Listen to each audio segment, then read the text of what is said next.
Hello and welcome back to Shakesyear. We are working our way through The Rape of Lucrece, which, if sexual violence towards women is something that you don't want to listen to, then skip this one and the next few, because that's what this poem is about. And today we're going to take a look at stanzas 37 through 40, for those of you that are still watching. We're at the point in the story, sexist Tarquinius has decided that he wants to sleep with Lucrece, but he's having that little bit of devil versus angel thing going on his shoulders. And while he is very, very attracted to her, he was going through sort of the litany of reasons why this is a bad thing, not the least of which is that he's also friends with her husband, Colotinus. So he's a little bit torn and going back and forth. And towards the end of yesterday's stanzas, he was like, I'll at least ask her, and maybe I can be strong enough if she says no to accept that. And we had a little insertion from the quote-unquote narrator of this poem saying, he's stuck in between this, the hot blood versus the cool reason thing. But then stanza 37 picks up saying, quoth he, "She took me kindly by the hand, and gazed for tidings in my eager eyes, fearing some hard news from the warlike band where her beloved Colotinus lies.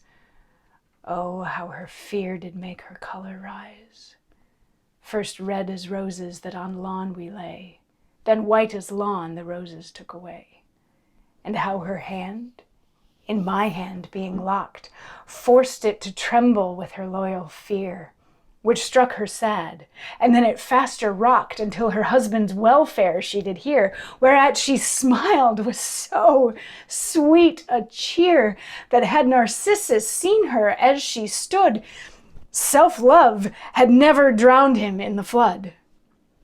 Why hunt I then for color or excuses? All orators are dumb when beauty pleadeth.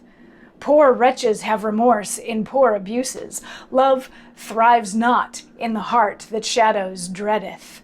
Affection is my captain, and he leadeth. And when his gaudy banner is displayed, the coward fights and will not be dismayed. Then childish fear, avaunt. Debating, die. Respect and reason wait on wrinkled age. My heart shall never countermand mine eye. Sad pause and deep regard beseem the sage. My part is youth, and beats these from the stage. Desire my pilot is, beauty my prize. Then who fears sinking where such treasure lies? So, for all of the reasons why he shouldn't go ahead with raping Lucrece, this brings him back to why he should. He goes to their interactions where, she was kind to him, and then she was so attractive when she was blushing and then getting pale, which was like 4 stanzas a few days ago. And then, she took his hand when he was telling her about her husband because she was so afraid for her husband. But then when she found out that her husband was okay, her face lit up so much that he makes a comparison with Narcissus, who, remember, Narcissus saw his own reflection in a river and was so attracted to it that he fell in the river and drowned. He's saying her smile was so beautiful that had Narcissus seen her instead, he never would have had to drown. He would have fallen in love with her instead of with himself.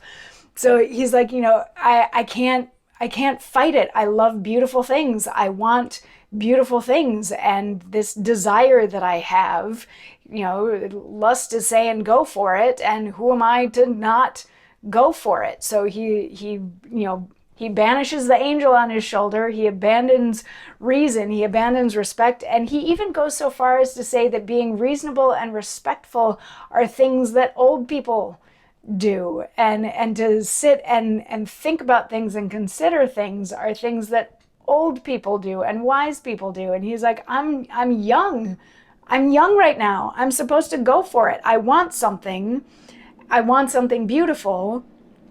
Why wouldn't I dive into the ocean to seek the treasure that's buried down there? So yeah, that's the devil on his shoulder speaking up and saying, yep, I'm gonna go do this. So Yeah. If you can stomach it, come on back tomorrow for more. I'll see you then when we get farther in. Mwah.